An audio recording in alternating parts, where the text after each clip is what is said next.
Hello and welcome to week 29. It's good to be back on a gameplay podcast, and a little bit later I can introduce a trophy titan. But first of all, we have, as we so often do, foot legend 𝗏𝗡𝗃. How are we doing, 𝗏𝗡𝗃? Good. Glad to be back, Ben. Glad to be chatting about gameplay and see what everybody's feeling like post-patch here. Because it's been enough time to start to get some feelings, you know? Yeah, I agree with that. And we'll hear from our next guest on that. We've had him a few times recently, and it's good to have him back on. It's Springford. Hello, welcome to the podcast again. Thank you for having me. Looking forward to getting in some deep dives around gameplay. Yeah. And we have back on the podcast after quite a while, actually, but really good to have him on. Team Gullit, what are you these days? Coach, manager? Renzo, welcome back to the pod. I mean, you could call it competitive manager, competitive director, even some people call it. Director of football, yeah. It's the way it works. Thank you for having me back. It's been a while, and obviously a lot to talk about for the gameplay of this year's FIFA. Yeah. Well, first of all, congratulations, because Team Gullit won one of the big trophies for this cycle, at least in EA terms. I mean, people may not be familiar with how these competitions work. So do you want to just explain briefly what that is that you won? Thank you. First of all, it's pretty much, could you call it the Champions League of EA's FIFA esports cycle? Because I think it is. It's like the biggest esports teams all playing in a tournament from group stage into a bracket play, so compared to like knockouts for Champions League. And from there on, it's a 2v2 tournament, so it was all elite playing with 𝘵𝘵𝘗𝘬𝘐 for us as Team Gullit Ninjas in Pajamas, and we ended up beating Fnatic in the final, which was Tex and Diogo. And it's just pretty much the major trophy that you can win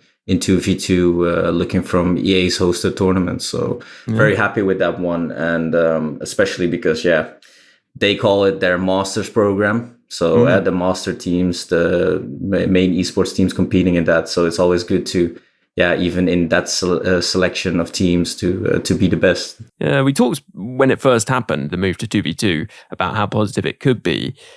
It'd be interesting just to hear your thoughts generally on that, actually. You know, was it something you were supportive of, and how's it gone? What's it like being involved in that? I think if you're looking at pretty much sports itself, I always like a team effort or a team-based effort more than a single-based effort. So if you look at, like, for example, tennis, that's a single sport, and FIFA esports as well, it's always been 1v1. So I really enjoy that they put in the 2v2. And I mean, with FIFA, we know the game itself. With pro clubs, you have a lot of opportunities to even create it for an even bigger team-based game.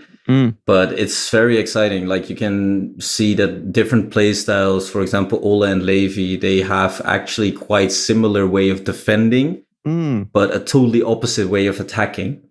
And to have that set in one team has been quite a good road, but a bumpy road as well, into just getting that offensive side clicking. Defensively, they were 100% the best, but speaking gameplay wise, mixing two styles of plays in FIFA is really challenging. It's something that I found pretty challenging as a coach myself to actually get that perfect fit in, because I knew we had potentially the world champions with us, but last year it always felt like we were solid, but just very tough to beat, but also very tough to win easily. And we still are, maybe, but that's a challenge when it comes to 2v2 compared to 1v1, where you're just dealing with one player. Interesting. Yeah, I don't really thought about that much, to be honest, but it's fascinating. How do the players differ, and how did you get them to work? It's funny because 𝘭𝑪 will always say literally that he would just like to pass the ball to 𝘬𝘰 and have him do his thing in the box. But 𝘭𝑪 has been like the guy that won a FUT Champions Cup in Atlanta back in FIFA 20.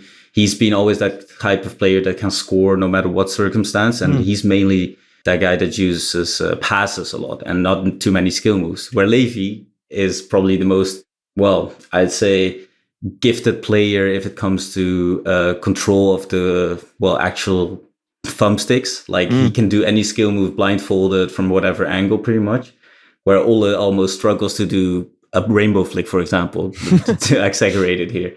So that's like an interesting mix. Like he will always look at a different perspective from an attack to say like, oh, there's one more extra, where 𝘬𝘐's already looking at, okay, let me stand still and nutmeg this guy or just get an elastico through, you know? Mm-hmm. So they totally, when you're playing 2v2, you need to obviously be very, how do you say that? Like you have to be very much in the same flow to build up an attack against the top tier defenders that are out there as well, because else they just read you. You have to be less predictable than others, and which skill moves can be definitely unpredictable, but also just making one more extra pass. And Ola would always go for the passes, and then 𝘬𝘐 didn't expect it because he thinks, oh, you can just go on your own now, you know? And vice versa. Ola would say like, hey, look here. And 𝘬𝘐 wouldn't pass it, where he was like totally open. So that took a while, but that also came to, I think what our strength is, that we stuck with the team, because we made the semifinals last year at the eClub World Cup, which obviously is a good result. And then there were opportunities from some players to even move to another team. But they said, nah, we believe in this team. I believed in this team. And we just stuck together. And it's a lot of chemistry. It's a lot of trust, because you would have sometimes that Ola would feel a bit insecure. Like we had that game in the semifinals, for example, against serious about FIFA, SAF esports. They beat us, and Ola missed a huge one-on-one opportunity there. He will take the blame for that one. But after that, it's just, we said, it's not your fault. It's a team, you know, we stick together, we work on that, and we come back next year. Well, that's what we did. But that's the most challenging part, obviously, to keep the confidence going and to get those, offensive mindsets on the same level, or at least that they understand each other. Yeah, it's just really good to have that dynamic in esports and in anything competitive. Japes, how do you feel about more players being added? You know, 3v3, 4v4, etc. Like in my head, I toyed around with, way back in pro clubs, it was often like 5v5. And that was like kind of interesting, where you had one person that was like, their position was the 𝘵𝘰. But I think actually 2v2 is kind of like a sweet spot, because it requires, with both players being able to control every player on the pitch, it requires a different level of coordination if it's just one person that's like doing all of the defending. So it also, because they can each manually switch around and control the players in the pitch, it gives the highest potential degree of control, you know, I suppose, that you can have to limit potential AI inputs. And the more, you know, the more human inputs that there are, the more likely that you're going to get a skill-based result than an RNG-based result. Yeah, I agree. The less AI involvement, the better. The more humans involved, I think it's just more entertaining and more skill-based. But one thing I wanted to actually add on at the end here is that we're going to talk about this more probably, because things could get a lot more interesting next cycle in terms of esports with the move away from the FIFA franchise. There is a lot more potential there, I think. We'll have to see what EA do with a bit more flexibility. But I wanted to get you involved, Springford, and move us on to talking about the patch, which obviously came out a week or two ago now, talked about briefly on the last podcast, but wanted to hear more, having played a bit more. And yeah, what are you making of it so far? Anything particularly standing out to you? Any changes to your gameplay? The biggest thing that I've noticed around the patch so far is that the driven passes absolutely seem like they're back, and back to the way that they were in previous FIFA 22. And I haven't directly changed my formation because of it, but I've tried a new tactic and a new formation, and it does help. But driven passes, because I think the change was that if you were under pressure, if you're not under pressure when you're trying to make the pass is going to be more accurate. But previously, when you were trying to hit a diagonal driven pass, like just a normal R1X, the accuracy was terrible. It was really, really bad. Now it's pinpoint. And if it will miss every now and then, like sometimes it goes behind the player, or it'll like run a little bit too far in front of them. But if you're able to set up the angle where you're on the wing, and you're able to have the diagonal driven pass into your striker, or even into them when they're in the box, if they've got a good first touch and they're able to move on the ball, then that just seems to be the way people are playing at the moment. I've played champs to 16 wins this weekend, so it was quite a high elo, and then I've been playing some elite rivals as well, and that just seems to be what everyone's doing now. It's just a driven pass into the striker, up the pitch as quickly as possible, driven pass into the striker, try and do a skill move or a turn to create the chance to shoot. And that just seems to be like quite a big impact of what the patch has happened so far. And I remember, was it last cycle you were quite into your driven passes into your forwards in, what was it, the 4-2-2-2? Is that the formation you've actually gone back to kind of maximize that? Yeah. Oh, it is? Okay. do you know what it is? Yeah.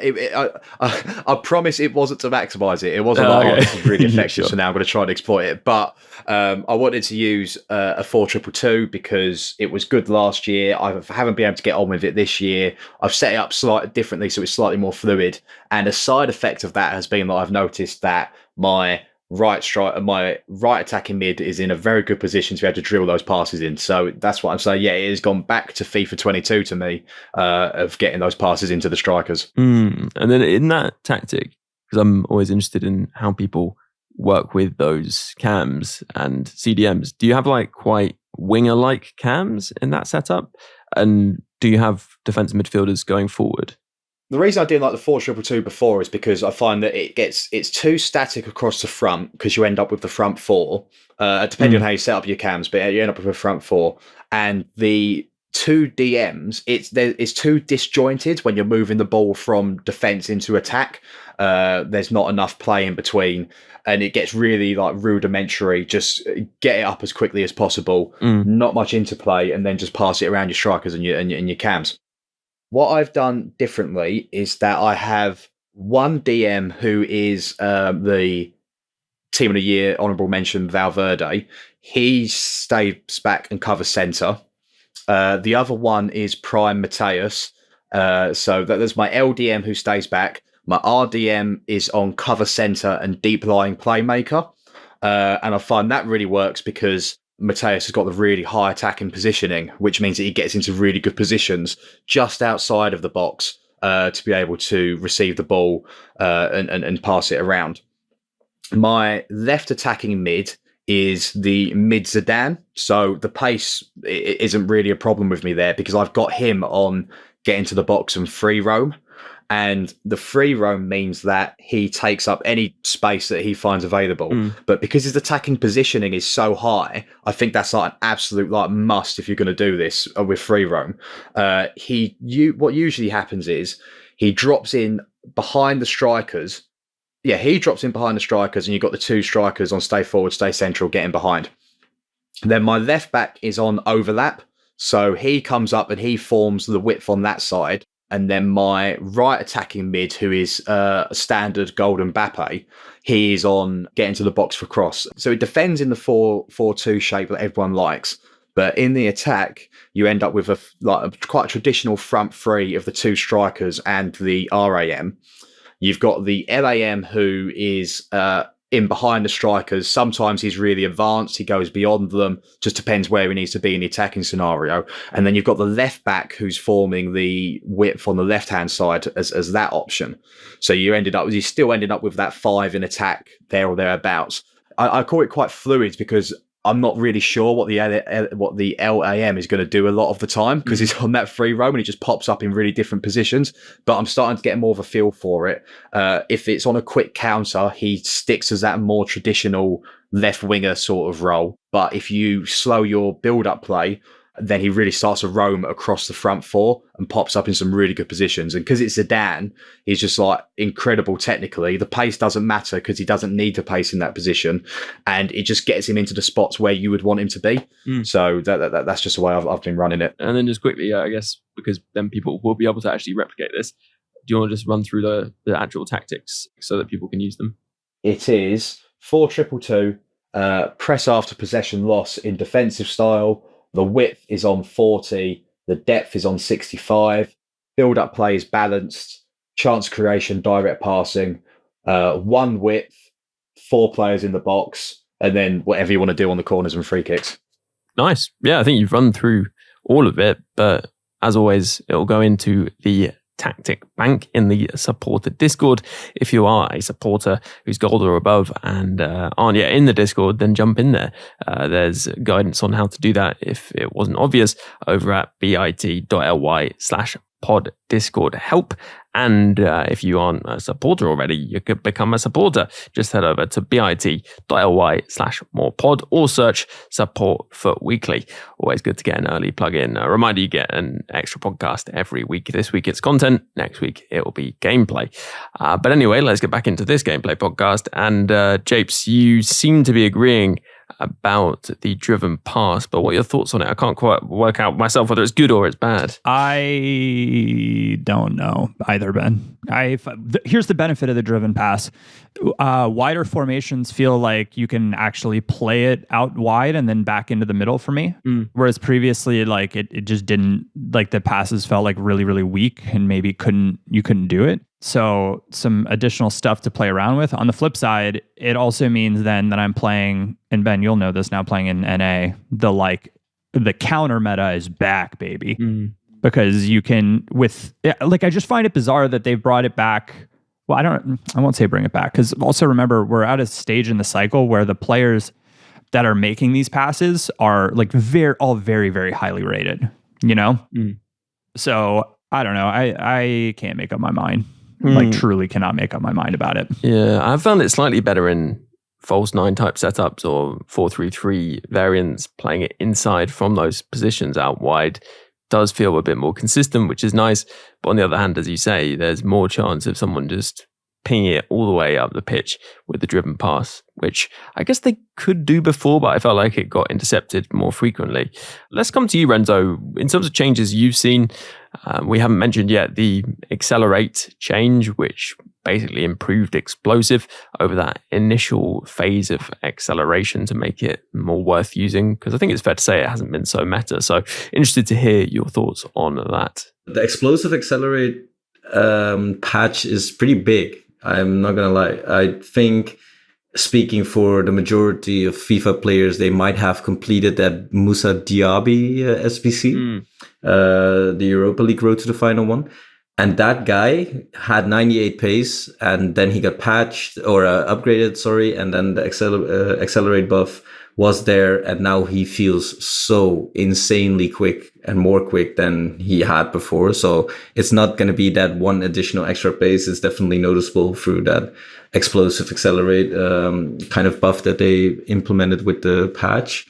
So you're going to see a new archetype of players being used even in competitive as well. We've been testing the new 𝘵𝑛icius card, for example, the 𝘵𝑚𝑚 birthday one. And he's just fantastic. And it's definitely noticeable and will be, I heavily advise people, instead of going for maybe the lengthy, bulky players now that we used to see before, to actually try out the explosive ones, because everybody was talking about, well, in competitive side at least, to have players on controlled and lengthy possibly. But now explosive is actually viable as well. Yeah, I think you make an interesting point in terms of, people were talking early on about lengthy, but actually lengthy and controlled still really considered, I would say, the meta until this patch. Like, you rarely saw at top level people playing explosive wide players, certainly. And I guess that is because explosive just wasn't really giving a benefit, would you say? There was no incentive on getting a player on that's explosive compared to controlled or lengthy. You didn't see indeed that benefit of them actually feeling that explosive. But the dribbling now that and especially, I don't know if you guys are familiar with the L1 speed boost. If you do those with the explosive type of players now, trust me, 𝘰𝘰𝘰𝘀 is considered was one of the fastest players in the game, probably for everyone. 𝘵𝘰𝘃. But do it now with, for example, that Diaby or 𝘵𝑛icius, and you'll think, okay, these are not that quick. These guys are actually quick. Okay. Especially if you do that speed boost correctly. And is that just dragging the ball back with L1 and then moving out of it into a sprint? Basically, so how it works is when you're dribbling, let's say to the right direction, you're just going to want to hold L1, make just a dribble, no other buttons, and then release it and press sprint at the same kind of time. So release L1, then press that sprint button. I suggest you to have, what is it called? Analog sprint turned off in your controller settings. So he goes to maximum speed and you'll get a crazy, it's just a burst of speed where the players accelerate to their maximum speed. And like I said, the explosive players right now, they just feel very smooth with that one. Yeah. Where lengthy and controlled players, that they will accelerate kind of well, but they're still a bit, they're not completely 100% fluid with the ball, and the explosive players actually are. Yeah. It's interesting you mentioning Vinicius, because I've not seen a drop off in popularity of a player quite like we've seen with Vinicius, who theoretically, got better and more accessible this year because the 86 was pretty cheap. And this year you just don't see him. So it'd be interesting to see whether that type of player becomes more popular. It feels like they definitely will. So, which is good, I guess, because you don't want a tier of player that people just didn't use really. So hopefully, that does change. It's actually funny what you said about Vinicius. He was the highly looked after player when we first started up this game. Everybody was like, "Oh, Vini is going to be in the main team, right? For competitive." So the first weeks where all the players of us are opening the packs, everybody used him, and everybody was like, "What is this guy? Is this Vinicius, or is this a very much bronze rated player? He couldn't move, he couldn't dribble, and now they are finally back." So it's actually good to see Neymar as well. Neymar's always been heavily used by pro players, and he might be. Well, if he gets a new card, he could be very much back. Yeah, that's true. Anything else you've noticed, actually, just going back to the patch, that is worth taking note of, that people might want to slightly, adapt to somewhat? I don't know if you guys have tried a power shot nowadays, especially when it gets a little bounce to it. Anyone, Japes? I think you would be a huge fan of it. Oh yeah, love a power shot. Now it just is less likely that the keepers save it. Yeah, but have you tried it from a rainbow flick? I have tried it from a rainbow flick. You can also do the thing where you push down the right joystick if you're out wide and flick it up in the air and take a power shot, and you get some pretty interesting trajectory. It's funny, actually. I mentioned, I think it must be like a month or so ago now, that what I've been doing, which is really effective from free kicks, is you can do the layoff man. If you get the layoff man by pressing L2, hold L2, and then rather than laying off with a pass, lay off with square button on PlayStation or the X button on Xbox, I think. And they'll flick the ball up to the layoff man, and you take a first time power shot with the layoff man. It's stupid. I don't know what it does, but it does something weird to the trajectory. Is that the kind of thing you mean? Yeah, well, they pretty much improved those. I think the patch says that power shots are more likely to get kind of that knuckleball trajectory that you expect from a knuckleball, pretty much. But if you look from this perspective, that if you get the ball up in the air, it gets a massive dip to it. And if you time those shots green now from anywhere, you see the pro players do them from corners, where they actually pretty much with the cross button as well, play it back, let's say 20, 30 yards out, first time, power shot, green, and it just flies back in the back of the net, and the camera can't even keep track of it that fast. So that's very interesting. I don't think it's very good for the game, but it's in there.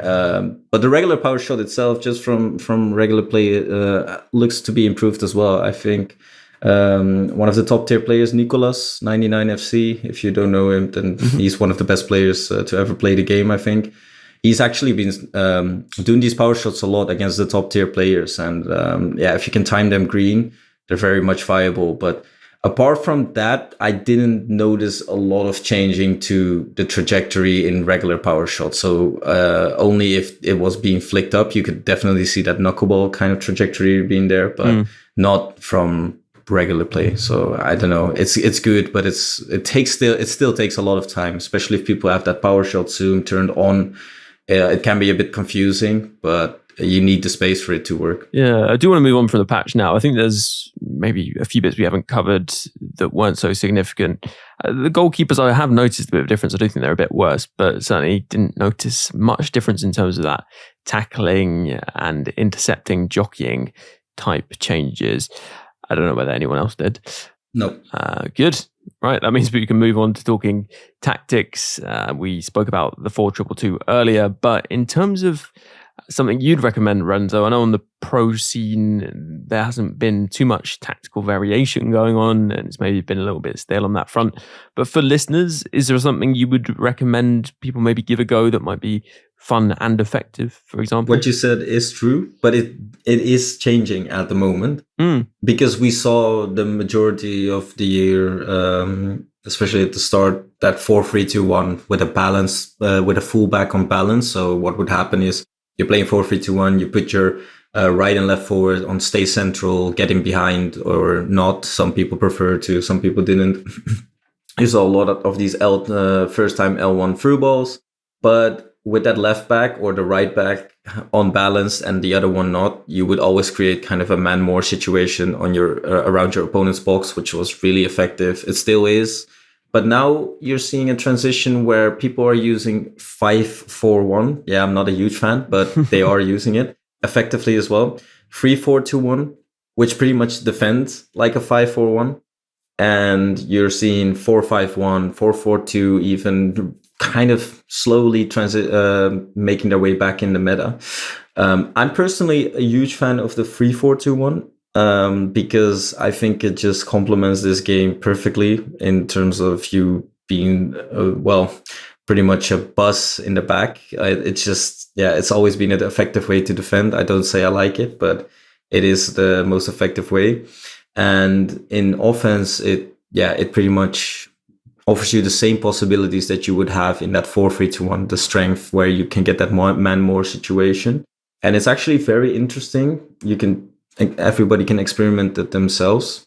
For example, if you play the 4-5-1, try and giving the instruction on your left and right mid to cut inside and get in behind. And you can do this on any formation pretty much.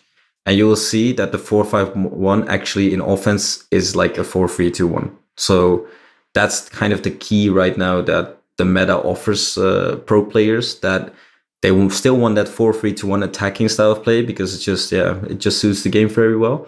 But in the back, you want more, pretty much defensive security. That these 4-5-1, 3-4-2-1, 5-4-1 tactics are even better because the 4-3-2-1 is quite an open formation and it offers a lot of counterattacks, a threat of counterattacks being put on you. Interesting. So are you doing what a lot of people recommend, which is converting it to a back four in defense by having a left back come back on defense and one of the forwards come back as well? Or are you just letting it defend in like a 5-2-3, I guess, maybe? The difference is, like with the 4-3-2-1, you would put indeed like one of the attackers to come back. But for the 3-4-2-1, you're actually not, because then the 3-4-2-1, just having the right and left mid on come back on defense will still get you that 5 back. And you indeed can do the right or left forward on comeback on defense to have like that 5-4-1 setup pretty much, because you still have the left and right forward then function as the kind of left and right mid that a 5-4-1 would offer you. But then again, to not be too passive, a lot of players are also just sticking with having those 3 attackers still. Just keep them into their position, because you can still press your other people, your opponent's fullback or right or left center back quite well, while still having like a 5 back in the back. So it's pretty much own preference. But like I said, it's just very strong because you can at any time pretty much defend in a 5 back while you're still playing a very attacking formation. And that's, well, in competitive FIFA, it's just key. Like as long as you can get as many players for back, it's very hard for your opponent to break you down, because obviously we're talking about very skilled and quick defensive switching abilities. So it's not easy to break down an entire defense with skill moves or simple passes, especially when there's a lot of players there. So that's like one of the main tactics that I advise everybody to use now, 3-4-2-1. And like I said, just getting behind on the right and left forward. Look for yourself to experiment with that comeback on defense. The most important one is going to be the wingers, the left and right mid, where you have them on comeback on defense, getting behind And you can even try cut inside, but that's not necessary. Yeah, I would say it's a good point. Experiment with the different comeback options, because I did that myself in the 3-4-2-1. It's kind of interesting to see how it sets up in different ways defensively, depending on what you do with that. But if people are looking for a more kind of set up already tactic, do you have any on the Team Gullit channel people could check out and maybe copy themselves? Yeah, actually, like we have been putting a lot of short form content as well. So if you guys want it in 30 seconds, then you can definitely check out on YouTube Shorts as well, on TikTok, just at the Team Gullit. Yeah, we pretty much every tactic, every player, every meta thing that's out there, like the rainbow flick power shot, everything is in there, how to do it. So definitely check those out. Yeah, it's a really good resource. Definitely encourage people to check it out. And Jace, what about you tactically? What have you been playing recently? I know you've been going through a lot of things, trying different things out. So I've been playing a 4-4-2 second variation in like a really obnoxious setup with my 2 DMs on stay back and my left mid, right mid, and 2 strikers on stay forward, or all on stay forward. The wide players on get in behind, and my strikers on stay forward, stay central. And my goal is just to like obnoxiously exploit any overlapping fullbacks that people might have. So with the, I guess the driven pass changes, I don't know. I started playing this formation before, and so I'll kind of like echo, like I'm seeing more people use driven passes, so feeling the change more, but using the driven passes was something that I was doing previously. And that formation ends up being like pretty fun. The strikers are more like center forwards in like a false 9 formation, where they're more like setup guys a little bit. So I've been using and having a lot of fun using flashback Mane, since obviously the explosive changes as well. He is like really quite a player. But I don't think that formation is going to like stand up particularly well at like a top level. So I might go back to see if I can't find a 4-3-3 that I enjoy. Yeah. I think I might actually just have to add that as one of my options, because exploiting the fullbacks is just something that you can do if you set up with that tactic much more easily. And something that I might give a go. I did play the false 9 tactic again last weekend. It was a pretty straightforward one. Just wanted something to get me back into the game. But also because I was interested in trying Zinchenko. For birthday, got the 5-star skiller one, untradeable, in a midfield position. And I mentioned briefly on the content podcast, but he is really, really fun to use. Really good. Really, I don't know. He has a lot. I guess you'd expect him to be good defensively because he's a left back, but his ability to just like pick off passes and be really good in the press after losing the ball was something that I didn't really expect. Perhaps I should have, because he does have good defensive stats. He's fairly aggressive, but he was way better than I expected. Won loads and loads of balls in the midfield, and is also very good going forward. He feels very, very nippy and agile. I mean, he feels like a winger, but playing in the centre with good defensive stats, good aggression.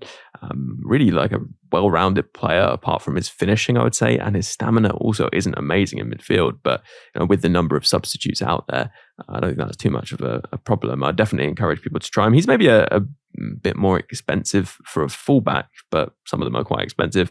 And I'd say for the quality of his stats in midfield, if you can get him in there with a few switches, he's really, really good. I really, really like him.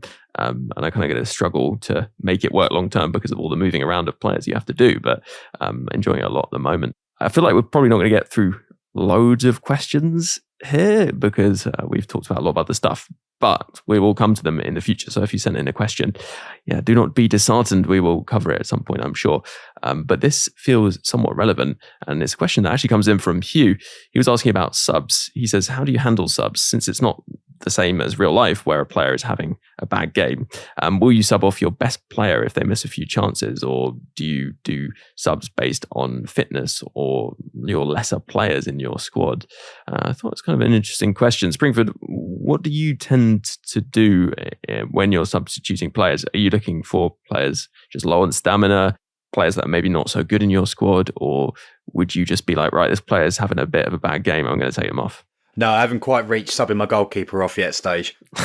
But I think primarily the first thing I'm going to look at is fitness. I think I always do the same subs because you got the 5 sub rule, so I always think it's worth making the most of it in attack. Zidane gets tired out in the LAM role, so I always look to change that. There is an argument that so when I'm playing with the midfielders, if I'm holding on to a game and I'm like 1 or 2 goals ahead, but I need to make sure that I don't concede, I will take off one of my more attack-minded midfielders for like, I've got a 𝘵𝘠𝗫𝘀𝘀𝘀 on the bench. He's like a medium-height midfielder. So he'll come on just to sort of close it down. So you can look at substitutes from that tactical perspective. But mostly it's if, the wide players, because they're the ones that are sprinting a lot of the time, you want them to be as fresh as possible just to when they're going up against the opponent's fullback. So I'm looking at, okay, if my 𝘵𝘵𝘀𝘀𝘀 is getting tired and the fullback's getting tired as well, I'm going to take him off and then bring on another quick player just for that chance of getting behind. I know some people, and I think it's more relevant early on in the game, will have so I've got 2 very similar profile players at striker, but you could put like someone like a Morientes or another like sort of tall, strong player on the bench. If you notice that maybe they've got really small centre backs, or if just to give you that extra option. But the most benefit I've found is just getting players with high pace, high base dribbling, because they don't get the chemistry boost when they come on, and just using those to sort of exploit the more tired players in the opponent's defensive lineup. Yeah. And Japes, what about you? Similar strategy in terms of your subs? Yeah, I think I mainly do it based on stamina. Yeah. There are occasions where I'll be like, I absolutely need to start throwing some crosses in. And, I might bring on Big Woot and see where that takes me. But, that's a choose your own adventure type match. Yeah. And Renzo, I noticed, I guess, a bit of Big Woot getting involved in the pro scene in competitive gameplay as a different option off the bench. Would you say that there is actually tactical substitutions being made quite frequently in the pro scene? Are there any particular bits of advice you'd give around that to listeners? In the pro scene, it's, I think, mainly tactical. And then indeed, my fellow Dutchman, Wout Weghorst, will come on and offer some interesting situations in the box. Especially, I think, last year where we had his, what was it? The 92 rated card. I don't even know what showdown? You guys know better. It was a showdown as well. Yeah. So this showdown card as well, it pretty much, he's fast. He's lengthy, so you can still put a through ball in. And I think this is the difference. What people don't recognize too often enough is that indeed, when the stamina is a bit lower on some of the defenders, let's say 70th, 80th minute, just putting in these fresh strikers, like you mentioned earlier, to maybe take off, or the question actually mentioned earlier, to, for example, take off R9. If you look at the pro scene, R9 actually doesn't have the best stamina. The one with 96, the 96 rated one. Actually, if you look at, for example, the 80th minute, he will have maybe 55% of his stamina left. So if you're putting in somebody else that has like decent pace, or at least 90 plus, he will be faster on that through ball. And you see a lot of players taking out one of their center backs, for example. But putting in a Wout Weghorst or a Zlatan or whoever is, Peter Crouch is actually quite affordable as well.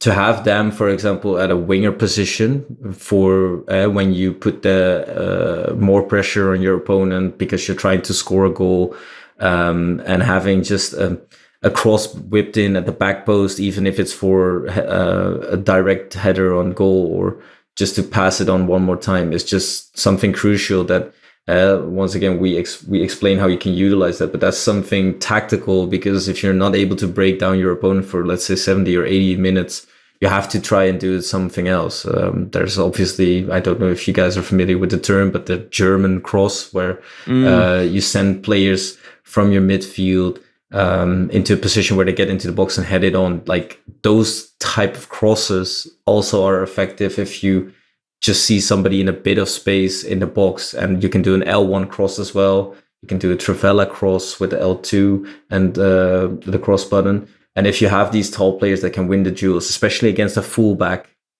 it's just going to give you a goal once or twice in a situation where you might have not been getting the chances that you would like, and you can just change up your gameplay to pretty much get chaos going and just score that goal no matter how. Well, yeah, I think I myself probably could do more to change up my style of play or bring on players that would help change the style of play.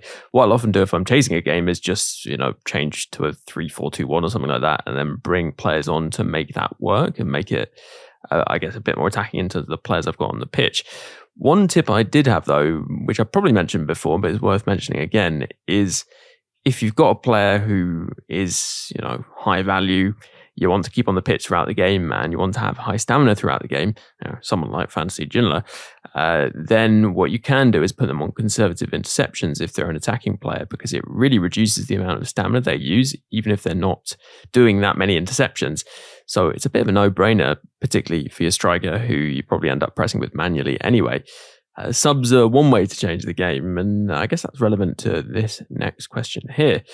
Soviet Neil here is saying that he found himself in a lot of very close games this weekend that went to either penalties or were decided by a single goal. Is there anything you would do differently to try and edge a seesaw battle in your favour? So yeah, basically in tight games, which there are plenty of in the pro scene, I guess, what would you say to maybe a pro, but also maybe something that a listener could replicate that they might find beneficial and might give them the edge in a match?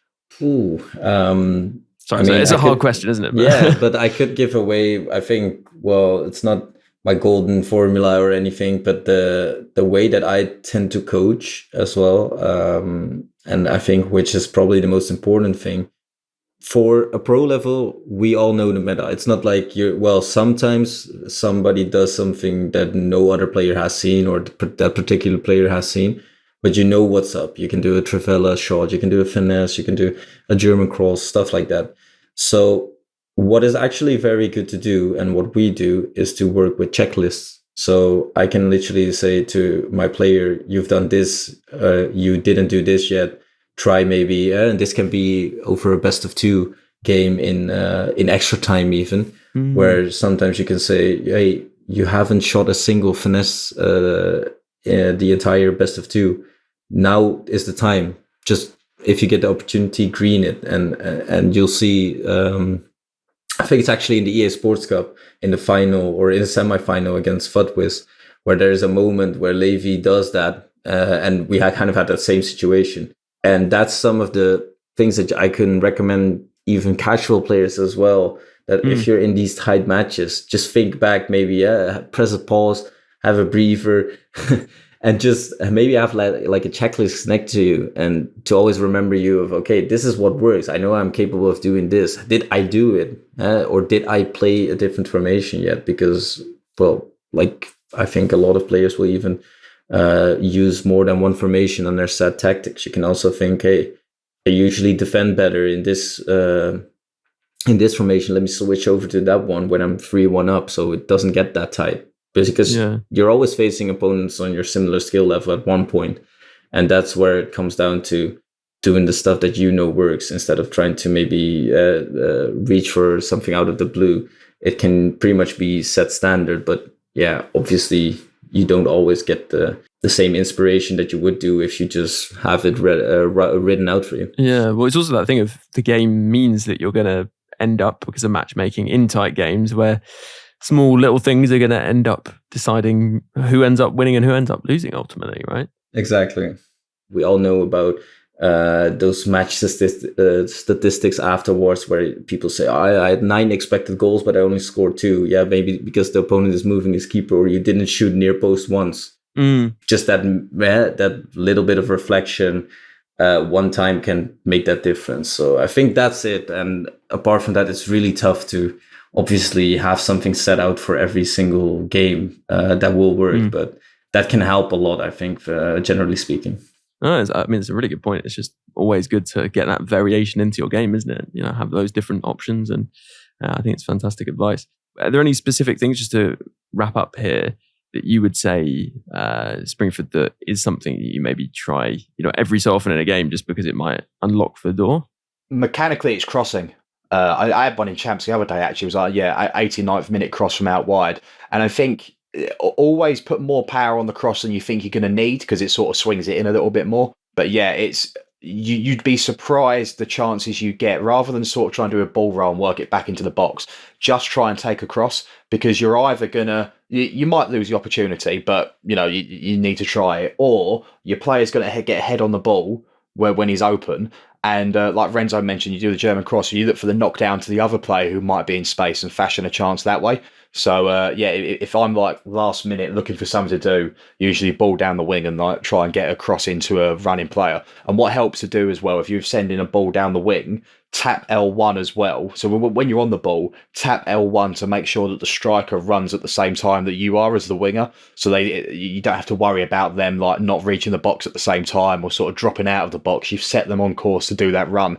So hopefully they'll make it to the back post and then you can cross it in as they're running for the early cross. Yeah, no, I think that's good advice. Japes, I know you mentioned crossing already, but any other final thing to mention that you do every now and again just to catch people out? There are a lot of things you can do to catch people out if you can get to a corner. So occasionally, I think I guess I will play for corners. Okay. By taking a power shot, because then you can, like, people react pretty consistently on corners. So if you bait what is their like default reaction, oftentimes you can create pretty easy scoring chances. Well, maybe we leave that as a cliffhanger. We'll come back to corners, because I've found myself pretty consistently scoring corners recently, and maybe we can talk about it next week. And next week's podcast will be a supporter episode, so if you're not yet a supporter, then do sign up. Support the podcast, just £3 a month for an extra episode every week, because next week it'll be content on the main feed and gameplay on the supporter feed.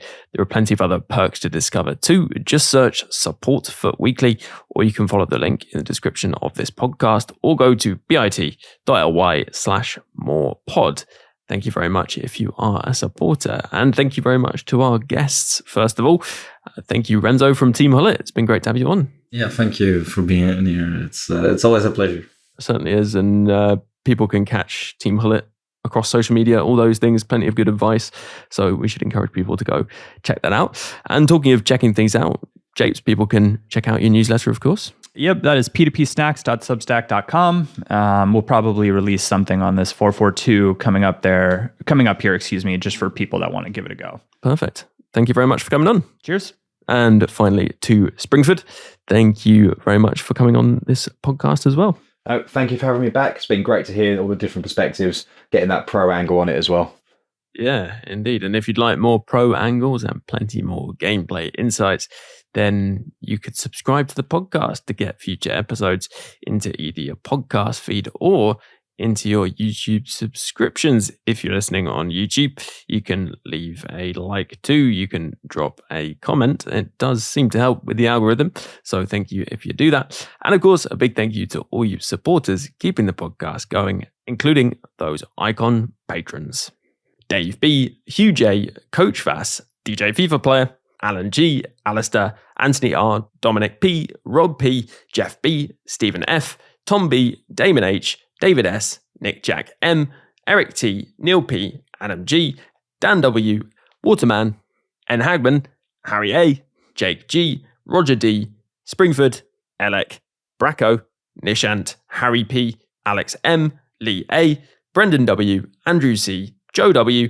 Timothy J, Dylan, J Kell, Ibis24, Adam R, Sam K, Graham W, Andy, Ads H2K, and Brian V. Plus a special thanks to Luke M, Dave B, 𝘬𝘬𝘦, Tom M, Darren W, and Pato Foot for advice and production assistance.